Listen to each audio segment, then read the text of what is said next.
Have you ever felt like your whole life suddenly stopped mattering to the one person you thought would always see your worth? I did everything for my son. I gave up dreams. I fought battles in silence. I built a home with love and sacrifice.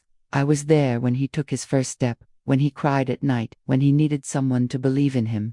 I was his entire world once, but now, he treats me like I'm nothing more than a confused old woman who can't even decide what to wear or how to make a sandwich. I cared for him when he couldn't even walk. And today, he acts like I don't know how to live without his help, like I've forgotten how to think, like the life I lived doesn't count for anything anymore. You ever been in a room with someone you love, your own child, and feel invisible? That kind of pain doesn't scream. It sits quietly in the corner of your heart, and it weighs more with each passing day. I'm not angry. I'm not bitter. I'm just heartbroken. Because the boy I raised, the one I taught to speak with kindness, to respect others, to never forget where he came from, he now speaks to me like I'm a burden, like he's the parent now, and I'm just some stubborn old woman getting in the way. And you know what hurts the most? It's not the words, it's the tone, that sigh when I ask a simple question, that irritated look when I say something he disagrees with, the way he double-checks everything I do, as if I'm incapable of getting it right. I used to be strong. I still am, in many ways, but he doesn't see it. He only sees my age, my slower steps, my forgetful moments. He doesn't remember the nights I stayed awake worrying about the future, his future, or the days I went without so he could have a little more. Does getting old mean you stop being someone, that all your memories, your choices, your victories, just vanish? Sometimes I wonder if he even knows who I am anymore. Not the elderly version of me, but the woman I used to be. The woman I still am inside. What you're about to hear isn't just my story. It's the story of so many parents who gave their everything, only to feel like they've become nothing. Maybe you've seen it. Maybe you've lived it. Maybe you're living it right now. Fica comigo até o final, because what I'm about to share might make you see things differently. It might even help you understand a part of your own story that you've been trying to ignore. This isn't about blame. It's about truth, about the quiet, complicated reality of growing older in a world, and sometimes in a family, that forgets you're still alive, still feeling, still hoping to be seen. And before we go any further, let me ask you, have you ever felt like your history didn't matter anymore? Like your own child stopped seeing you? Because what comes next might just surprise you. And maybe, just maybe, you've felt this too. That quiet ache of being misunderstood by the very person you once held in your arms. If this touches something in your heart, even if it's just a little, I'd love to hear from you. Tell me in the comments, have you ever felt like you were no longer seen for who you are? That the years you lived, the choices you made, the strength you gave, were suddenly forgotten? Sometimes sharing our stories is the only way to remember we're not alone. Your words matter here. Your voice matters. And when you leave a comment, it's not just a reply, it's a connection. It helps build a space where people like me, like you, can feel less invisible. Where we can say, I feel that too, and know someone is listening. And if this story made you pause, made you feel something real, tap that like button. It may seem small, but it tells me, and the world, that this kind of conversation needs to keep happening. That we need to talk about aging, about respect, about family, before it's too late. And if you want to walk with me through more stories like this, real stories, subscribe to the channel. Not for me, for us. Because every time you do, this message reaches someone else who's been waiting to hear they're not alone. Someone who needs this just as much as I needed to say it. Your presence here makes a difference. Truly now. Let me tell you what happened the day I realized he no longer saw me as his mother, but as someone to manage, like a problem to solve. That day changed everything. He used to look at me like I was the safest place in the world. Those big, curious eyes, always searching for answers, and somehow, I always had them, at least back then. I was the one who made the world make sense for him. I was the one who could turn tears into laughter with a simple hug. I was the one who stood tall, even when life tried to bring me to my knees. And now, he barely looks me in the eye. It's strange, isn't it?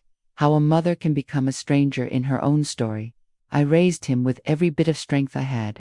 I taught him how to tie his shoes, how to be kind, how to stand up for himself without stepping on others. I gave him my youth, my health, my peace, and I did it with love. But somewhere along the way, As time passed and the years wrote themselves into the lines on my face, it's like all of that disappeared. He sees me now, but not really. He sees gray hair and slow steps. He hears hesitation in my voice and assumes I don't know what I'm saying. He's always fixing things for me, my phone, my schedule, my choices, even when I didn't ask, even when I didn't need it. And the worst part, he doesn't even realize it. In his mind, he's helping. He thinks he's protecting me, but what he's really doing is erasing me. There's this invisible line we cross as we age, and suddenly, people forget that we've lived. They forget the journey behind our wrinkles, the battles behind our silence, the decisions that shaped who we are. They see only the shell, not the soul that built a family, held it together, and sacrificed for it, in ways that can't be measured. It's not just about control. It's about dignity. It's about being treated like you still matter, like your opinion still counts, because I do have thoughts. I still have instincts. I still feel joy and fear and pride. Just because I don't move as fast doesn't mean my mind isn't moving. Just because I forget where I put the keys doesn't mean I've lost my wisdom. There are days when I wonder if I had done things differently, if I had been more selfish, taken more for myself, focused less on giving and more on keeping. Would I be treated differently now? But then I remember, love doesn't work like that. I chose to give. I chose to build him up even when I was breaking. I chose to be his home even when I felt lost inside mine. That was my truth. And I still stand by it. But now, I'm expected to shrink, to be small, to stay quiet while decisions are made for me. It's just easier this way, he says. Don't worry, I've got it handled. And I want to scream, I'm not a project. I'm not a task on your to-do list. I'm your mother. It's a strange feeling to live a full life, to carry the weight of years, to accumulate love and loss and laughter, only to feel like your story no longer fits in the world your child lives in. Like you're a book they've already read and put away. But the truth is, I still have chapters left. And I want to write them my way. Now I want to go even deeper into this.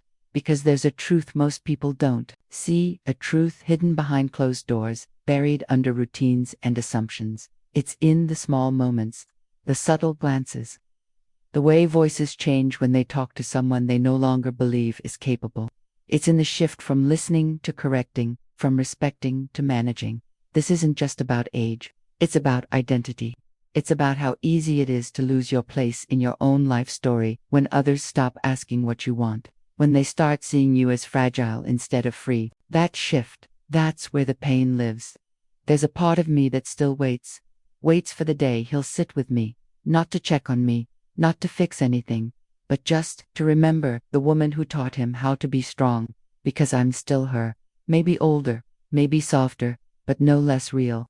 And if this hits somewhere in your heart, write it down, even just a word, something simple like, I'm on that journey, too. That way I'll know you're walking this path with me, and maybe, just maybe, we won't feel so invisible after all. Now I want to go even deeper into this subject. You know, before I was just mom, before I was this older woman he now speaks to like I'm fragile glass, I was someone, not just a caretaker or a name on a birth certificate. I was a little girl with scraped knees and big dreams, growing up in a house where money was tight and affection was even tighter. I learned early what it meant to sacrifice, to keep going even when it hurt, to stand tall in silence. Life didn't give me anything for free. I had to earn it. Every bit of peace, every smile, every moment of rest. I got married young. Back then, it was expected, and I won't lie, part of me was running away from something. Maybe from the coldness of my father's voice or the way my mother never really looked at me like she saw me. I wanted to be seen, wanted to be needed. So when I built my family, I poured everything I had into it, not because I had to, but because I wanted to do better. I wanted to create what I never had. I worked jobs that people forget about, cleaned houses, folded clothes until my hands cracked, watched other people's children while my own waited for me to come home. I didn't have degrees or titles, but I had wisdom, the kind you earn from living, not reading. I knew how to stretch a coin until it could feed a family of 4. I knew how to wipe away a tear without a word, and I knew how to keep smiling, even on days when I wanted to disappear. There was beauty in the struggle, even if I couldn't see it then. The late nights, the early mornings, the meals skipped so my kids could have full plates, the dreams I set aside to build theirs. I chose that life. I built it with my bare hands, and for a long time, it gave me meaning. I was proud. I am proud, because everything my son has, his confidence, his opportunities, even his ability to make decisions for others, was rooted in the soil I spent years tilling. His success was watered by my effort. But now, it feels like all of that has vanished. Like all those nights I stayed awake to finish sewing his school uniform, or the days I walked instead of taking the bus just to save a little extra. They've been erased. He doesn't ask about my life anymore. Doesn't wonder what I went through to become the woman I am. It's as if my past has no relevance to his present. And that breaks something deep inside me. There's this dangerous belief, this truth hidden beneath the surface, that once we age, our stories stop mattering, that our past no longer holds value. But the truth is, our experiences are a library of transformation. Every hardship I endured, every decision I made, shaped not only who I became, but who he became too. And yet, when he talks to me now, it's as if I've never made a hard choice in my life. As if I was always this older woman, fumbling with remote controls and forgetting where I left my glasses. I want to shake him sometimes, not out of anger, but desperation. I want to say, don't you remember who I am? I'm the woman who stood up to my boss when they refused to pay me. The woman who held your hand through fevers, heartbreaks, and teenage silence. I didn't just survive, I fought for us. But I don't say it. I just nod when he speaks. Let him take over the conversations. Let him decide what I need, even when he has no idea. That's the silent cost of motherhood. No one talks about. We give so much of ourselves, for so long, that people forget we were ever anything else. We're reduced to a role, a function, and when that function no longer seems necessary, it's like we fade into the background. But I'm still here. I still have thoughts, opinions, a spirit that wants to laugh, to live, to be. I haven't disappeared, even if it feels like he stopped looking for me. Now, I want to go even deeper into this subject, because there's a truth we rarely speak out loud, a kind of emotional inheritance that parents carry quietly. The weight of everything we chose not to say, the pain we buried beneath our strength, the way we learned to endure instead of explain. These aren't just memories, they're revelations. They shape how we walk through life, how we love, how we survive. So much of what I am today was born in the shadows of decisions no one ever saw. The decision to stay when I wanted to leave. The decision to smile when I felt like screaming. The decision to give when I had nothing left. I look back now and realize how many times I swallowed my needs so that others could breathe easier. That's what mothers do, right? We become the foundation so others can rise. But what happens when the foundation starts to crack? Not from weakness, but from years of bearing everyone else's weight. And I know I'm not alone. I know there are others out there, women like me, parents like me, who feel that slow erosion of identity, who wonder if anyone notices that we're still learning, still growing, still hoping to be more than just remembered. We want to be recognized in the present, not just honored in the past. I sometimes catch myself reminiscing, not out of sadness, but as a reminder that I was vibrant, I was bold, I took risks, I made mistakes, and I built something real from nothing. That girl I used to be, she's still here, even if the world has stopped asking about her. And maybe if he stopped for a moment, really looked at me, he'd see that too, that his mother isn't just aging, she's still alive, still watching, still feeling everything, and more than anything, still waiting to be seen. Comment there, that makes sense to me. Now, I want to go even deeper into this subject. I don't remember the exact moment things changed between us, when his voice shifted from warm to sharp, when his advice stopped feeling like care and started sounding like correction. It wasn't sudden. No door slammed. No argument broke us. It was more like a slow drift, the kind you don't notice until the silence is louder than the words you no longer say. He used to ask me things, ask my opinion, trust my answers, but now, it's as if my thoughts are always outdated, my ideas irrelevant. He finishes my sentences with a tone that says, I know better. He interrupts me gently, but firmly, like I need to be redirected before I embarrass myself. And that's the worst part. The way he doesn't even see it. He thinks he's being helpful, respectful, just looking out for me. But I feel it in my chest, that quiet sting of being overruled again and again. There was a time when I chose what to eat, what to wear, where to go. Simple things. Things that defined my independence. Now, I hear, "Mom, that's too salty for you." Or "No, no, don't drive, I'll handle it." They sound harmless, protective, even, but layered underneath is a message that keeps repeating. You can't be trusted anymore. I remember one afternoon, I tried to bake his favorite cake, the one I've made every year since he was little. I mixed everything like I always did, even double-checked the recipe out of habit. When I pulled it out of the oven, he looked at it and said, "Are you sure you measured everything right?" That's all, a simple question. But it sliced through me, because underneath it was a quiet disbelief. As if the woman who raised him, who fed him, who made that same cake for decades, had suddenly lost all credibility. It's not just about the cake, or the driving, or the thermostat he always adjusts when he visits. It's the pattern, the mentality, the shift in how I'm seen. I've gone from being a person of experience to a person of concern. I feel it when he talks to me like I'm a child who needs monitoring, not a woman with a lifetime behind her. And sometimes I catch myself pulling back, staying quiet when I disagree, smiling when he talks over me, nodding when he explains things I already know. Not because I agree, but because I'm tired. Tired of defending myself. Tired of trying to prove I'm still me.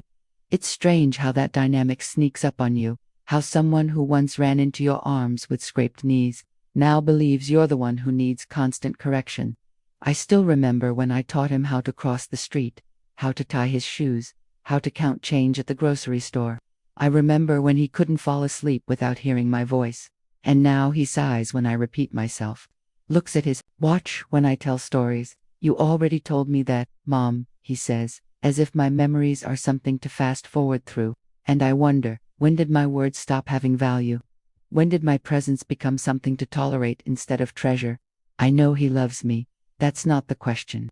The question is, does he still respect me? Because that's where the pain truly begins, in the space between love and dismissal, in the realization that someone can care deeply for you and still make you feel invisible. I've watched the shift happen in small, quiet moments, like the time he rearranged the kitchen without asking, because it makes more sense this way.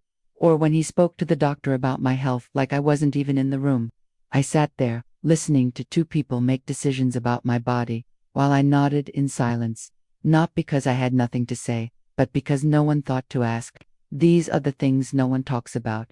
The soft edges of disrespect, the well-meaning control that chips away at your identity. It's not abuse. It's not cruelty. It's something subtler, something harder to name. But the impact is deep. It reshapes how you see yourself, makes you question your voice, your instincts, your place in the family. Sometimes I lie awake at night, thinking of the woman I used to be. Not in some nostalgic fantasy, but with real clarity. I was decisive, resourceful, strong, and I still am. But now, I have to remind myself of that more often, because the world around me keeps suggesting otherwise. Now, I want to go even deeper into this subject, because this isn't just about aging or parenthood, it's about power, about the shift in dynamics that no one prepares you for. The truth is, age doesn't erase your intelligence. It doesn't delete your intuition, but the way people treat you, especially the ones you love, can make you start to believe that it does. And if you've ever sat in a room and felt smaller than you were, if you've ever been spoken over, corrected, or gently dismissed, then you know what I mean. That feeling doesn't come from nowhere. It builds, quietly, and suddenly, the life you've lived feels like a shadow instead of a light, right there. This makes sense to me. Just that, I want to know who else has felt it. And maybe, who else is tired of pretending they haven't. There's a kind of pain that doesn't leave a bruise, a kind that doesn't scream or demand attention, it just lingers, quiet, heavy. It's the pain of being erased slowly, not by strangers, but by the people who once held your face in their tiny hands and called you their whole world. That's what this has felt like for me, not just getting older, but being written out of my own story while I'm still here, breathing, remembering, feeling. People talk about aging like it's just about wrinkles, or medications, or doctor's appointments. But there's another layer no one prepares you for. The emotional erosion. The gradual fading of your voice in conversations, the way your opinions are met with silence or gently corrected, the way people stop asking how you feel, and instead start telling you what you need. Not out of cruelty, not even out of malice, but out of a subtle shift in how they see you, and how, eventually, you start seeing yourself. There's a deep loneliness in that. A kind of isolation that lives even in the middle of family dinners and phone calls.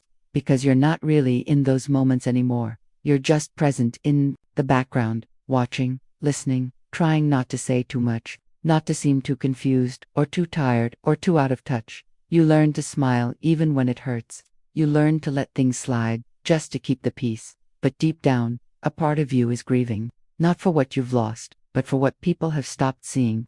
I used to walk into a room and feel like I belonged there. Now, I enter and feel like I should apologize for taking up space. I find myself shrinking, hesitating to speak. Not because I don't know what to say, but because I've learned that, most of the time, my words will either be ignored or gently dismissed. And that does something to your heart. It chips away at your sense of worth. It whispers lies into your ear. Maybe you're not needed anymore. Maybe you've already served your purpose. That thought, it cuts deep. Because for so long, I was the glue. The one who held everything together. Who remembered birthdays and recipes and favorite songs, who made hard decisions and carried the consequences with grace. But now, it feels like those memories, my memories, are being pushed aside, like they don't carry weight anymore. Like they only mattered in the moment, and now they're just dust. There's a truth hidden in plain sight. One that most people don't want to admit. Sometimes, being old means being invisible. And not because you've lost your voice, but because the people around you have stopped listening. That's the real transformation no one talks about. Not the changes in your body, but the changes in your value, how others perceive it, how you begin to question it. And yes, I try to stay strong. I smile. I laugh. I put on my nicest blouse when he comes to visit, hoping maybe he'll see me again, not just the version he's created in his mind. But some days, I look in the mirror and barely recognize myself. Not because of age, but because of silence. Because of the way I've slowly learned to disappear in order to be less of a burden. There's a humiliation in being treated like a task, like an obligation on someone's calendar. I hear it in his rushed voice, in the way he checks his watch while I talk. I see it in how he explains things to me like I've never heard of them before. It's not always the words, it's the tone, the looks, the pauses. It's the absence of curiosity, as if there's nothing left in me worth discovering. And yet, I remember everything. I remember the nights I sat by his bed, worrying about his fever. I remember the first time he rode a bike, and how he turned to make sure I was still watching. I remember all the times I held his secrets, carried his fears, told him he was enough, even when the world tried to convince him otherwise. I was his mirror for so long. I reflected back the best of him, but now I wonder if he even sees me at all. There's something deeply human about wanting to be understood, about craving connection that's not rooted in responsibility, but in recognition. I don't want to be managed. I want to be seen, heard, asked how I'm doing, and not just out of politeness. I want to be remembered while I'm still here, not just missed when I'm gone. The truth is, we don't become less important as we age. We just become easier to ignore. And the damage of that goes beyond sadness. It starts to change how we see ourselves. It affects our confidence, our joy, our willingness to engage. We start holding back. We start fading. Not because we want to, but because we feel like we're being pushed into the background, one quiet moment at a time. But I'm still here. I still feel. I still carry fire inside me. I still have things to say, stories to tell, wisdom to offer. And more than anything, I still want to matter, not just to myself, but to the people I love, especially him. Right there, I'm on this journey too. Because if you've ever felt this slow fading of your voice, your presence, your identity, then you know exactly what I mean. Now I want to go even deeper into this subject. Because the way I'm treated didn't come out of nowhere. There's something happening behind the scenes, a quiet shift in mentality that affects how generations see one another. It's subtle at first, hidden in good intentions and wrapped in concern, but it carries weight. And the truth is, this isn't just about me and my son. This is part of a much bigger picture, a cultural pattern that no one really wants to talk about out loud. Somewhere along the way, we started believing this idea, this myth, that once people get older, they become less capable, outdated, slower, not just in movement, but in mind. It's not said directly, of course, but it's implied in every impatient sigh, in every assumption that we don't understand how the world works now, as if wisdom expires the moment you start forgetting the names of new technology. The truth is, aging is not the same as becoming irrelevant. But society tends to blend those things together. We live in a time that glorifies speed, innovation, and newness, and anything that feels slower, more experienced, or more reflective gets labeled as out of touch. I've felt that label hanging over me like a quiet judgment, especially in conversations with my son. It's like the roles flipped overnight. One day I was guiding him through life, and the next, I became the one being guided, whether I wanted it or not. Psychologist Dr. Carl Pillemer once said in an interview that our culture is one of the few in the world that doesn't revere its elders, but instead quietly sidelines them, and that struck a chord with me, because that's exactly what it feels like, not an attack, but an exclusion, a slow, steady drifting to the edge of your own family's attention. It's not personal, it's structural, and yet, it still hurts in deeply personal ways. There's also something deeper happening on the emotional level, I believe, and I've read that part of the reason adult children start controlling their parents is fear. Not fear of us, but fear of what we represent: aging, vulnerability, the passage of time. When they see us struggle to open a jar or forget a word mid-sentence, they're not just reacting to us, they're reacting to their own reflection in the mirror of time. It terrifies them, because if we're aging, it means they're next. So instead of facing that fear with empathy, they try to control it. They manage it. They overstep boundaries, thinking they're doing what's best, when in reality, they're trying to protect themselves from the truth they don't want to face, that we are all headed in the same direction. And it's easier to parent your parent than it is to confront your own mortality. There's a term for this. It's called role reversal. And while it's normal in some stages of life, it becomes problematic when it's done without respect. Because the moment your child stops seeing you as an individual and starts seeing you as a responsibility, the relationship shifts in a way that's hard to undo. You become someone to be managed, not loved, helped, not heard. I've experienced this shift in so many little ways. The way he double-checks everything I say, as if my memory isn't trustworthy. The way he arranges my schedule without asking, assuming I'll just follow along. He thinks he's being kind, and I believe he means well. But there's a truth hiding beneath his kindness, a belief that I'm no longer capable of making my own decisions. That's where the hurt begins, because I'm still here. I still think, I still feel joy, sorrow, doubt, excitement. My body has changed, yes, but my inner world is alive, rich, full of memories and dreams that still breathe. And when someone dismisses your experience, even subtly, it feels like they're erasing a part of your existence, like they're rewriting your story without your permission. What people don't realize is that these small dismissals, these repeated corrections and overbearing helps, add up over time. They don't just shape how we're treated, they shape how we see ourselves. We start questioning our instincts, doubting our choices, keeping quiet when something doesn't feel right. Not because we don't care, but because we've been conditioned to think our voice no longer matters. And that conditioning doesn't come from malice. It comes from a cultural narrative that says being old is the same as being obsolete. But that couldn't be further from the truth. Our experiences are our power. Our mistakes, our triumphs, our survival, those are things no one can teach in a book or an online course. That's real, lived authority. And yet, it's the first thing to be ignored when our hair turns gray. Sometimes I wonder if my son even realizes what he's doing. I don't think he does. I think he's caught in this same story. We've all been told that after a certain age, you're supposed to step aside. Let the younger ones take over. Be quiet. Be agreeable. And if you resist, you're labeled difficult, or worse, confused. But I'm not confused. I'm clear, clearer than I've been in years, actually. And I know the value of what I've lived through. I know what it took to get here. The decisions I made, the sacrifices I carried without applause, the truths I held close to protect the people I love. None of that disappears because I now take longer to climb the stairs or ask someone to repeat a sentence. Want my son to understand that I don't need to be in control of everything. I just need to be respected. I need my history to be honored, not discarded. I need to be included, not just informed. I want to be part of conversations again, not just the topic of them. There's still so much of me that hasn't been seen. Not because I've been hiding, but because people stopped looking. Comment there. That makes sense to me. Just those words.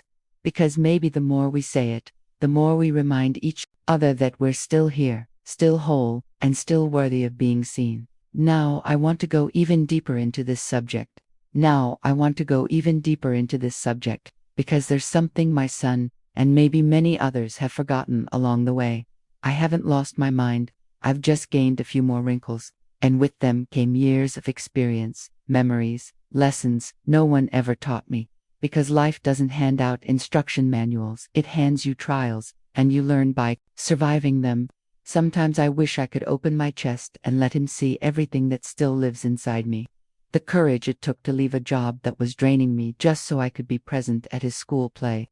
The strength it took to stand in front of bills and fears and uncertainty, pretending I was fine, just so he could grow up feeling safe. The moments I wanted to fall apart but didn't, because I didn't have that luxury. My strength was never loud. It wasn't made for applause, but it's real, and it built the very foundation he now stands on. What children often forget is that growing older doesn't mean growing less. Our bodies may change, yes, we move slower, tire quicker, but inside, there's still a flame, still questions, dreams, desires, still instincts that know when something's off, still stories that deserve to be told without being interrupted or corrected. What I need, what many of us need, isn't pity or protection. It's respect. It's dignity. The kind of recognition that says, you've lived, you've seen things, you still matter. Autonomy is not a threat. It's not pride. It's not rebellion. It's our last remaining link to self-worth. When you take away someone's choices, even the small ones, like what to wear or when to take a walk, you chip away at their identity. You send the message, you're no longer capable. And whether that message is spoken out loud or hidden behind kind gestures, the impact is the same. You feel yourself shrinking. I remember the first time he took my keys without asking, said it was for my own safety. And maybe he was right, maybe I was slower behind the wheel. But the way he did it, like a parent correcting a child, left a scar I still carry. Not because of the keys, but because of what they symbolized. My freedom, my ability to decide. That moment wasn't about driving. It was about who I still am, and whether he still believed in that. And that's the truth no one tells our children. Sometimes, in trying to protect us, they erase us. They think they're helping. They believe they're being responsible. But they forget that we were once responsible too. And not just for ourselves, but for them. They forget we had full lives before they even took their first breath. We made decisions, big ones. We failed, and we learned. We had relationships, heartbreaks, triumphs, and none of that vanishes just because time leaves its mark on our skin. There's a wisdom that only comes with age. It's not loud or flashy. It doesn't come with credentials or certificates. But it's deep. It's earned. It's the kind of wisdom that knows not everything needs fixing. That silence is sometimes the best answer. That patience is more powerful than persuasion. I don't claim to know everything, but what I do know, I've lived. I've felt it in my bones. That kind of knowing doesn't expire. I wish my son could see me the way I still see myself, not just as someone who needs help, but as someone who still has something to offer, someone who still listens deeply, who still observes the world, who still feels joy in little things, a warm cup of coffee, a familiar song on the radio, a memory that returns like an old friend. I'm still here, still growing, still evolving. We don't stop becoming just because we age. The journey doesn't end, it simply changes. And maybe that's what our children need to understand most. That the last chapters of our lives are not blank pages, waiting to be written for us, but by us. We've earned that right, and we deserve to live it fully, with choice, with voice, with grace. I'm not asking for control. I'm asking for trust. I'm asking to be treated as an equal in my own life. To be consulted, not commanded. To be heard, not handled. That's not pride speaking, that's dignity. And dignity should never be optional, no matter the age. There's a kind of transformation that happens when we're finally seen again, not as someone aging, but as someone still alive, still relevant, still worthy of being taken seriously. And that transformation doesn't start with grand gestures.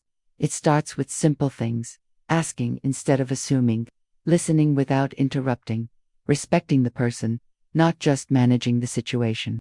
So, if you've ever felt like your words were too quickly dismissed, like your choices were quietly overwritten, like your wisdom went unnoticed, I want you to know, you are not the only one.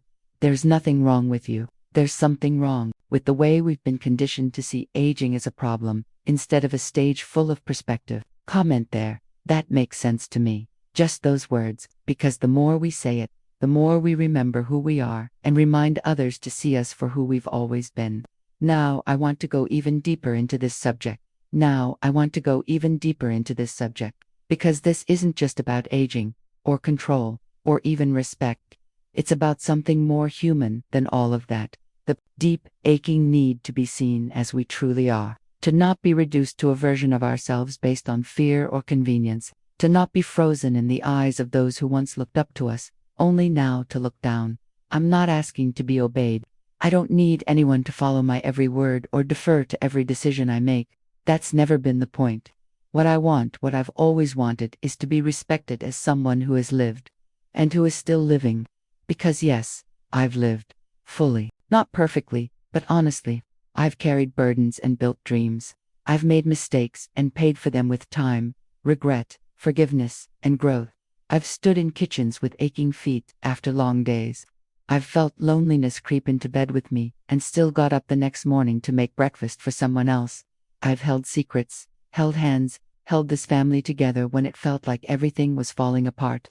And I did it because I believed it mattered, that I mattered, and now, here, I am not a relic, not a responsibility, but a woman with history in her hands and stories still unspoken. A woman who still feels, still wonders, still hopes, who still looks out the window some mornings and imagines the life she could have had if the world had told her sooner that she was allowed to want more.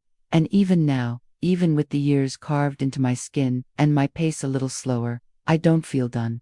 I don't feel finished. I don't feel like I'm ready to be placed on some emotional shelf and dusted off only on holidays and doctor's visits. But there's something about the way he speaks to me now that makes me feel smaller, as if my opinions are merely tolerated, as if my memory is unreliable, my choices questionable, as if I'm always on the verge of doing something wrong, needing his guidance, needing his approval.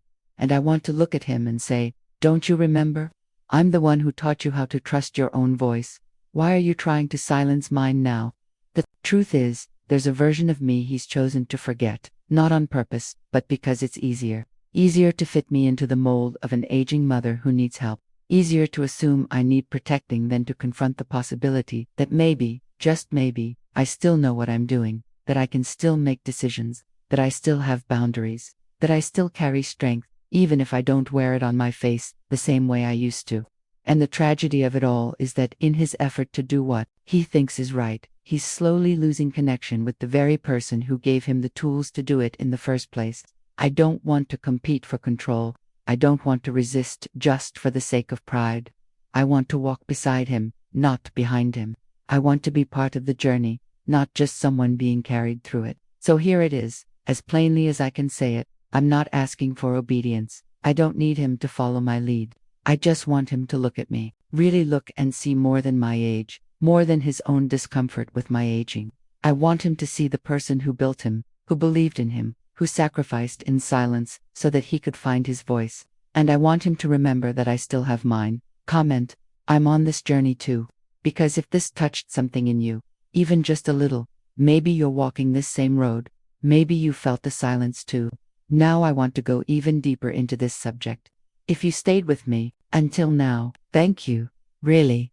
It means something to know that someone out there took the time to listen, to feel, to walk por ese camino conmigo, even inside. If this message found a place in your heart, if even one part of it made you pause or remember something important, go ahead and leave a little note down there. Just write, this message was for me. That way I'll know you were truly here. And if this kind of conversation speaks to you, if you believe we need more spaces where stories like this can be told honestly and with heart, then subscribe. That's how we keep this going. Not just for me, but for you, and for everyone who's still trying to find the words for what they're feeling.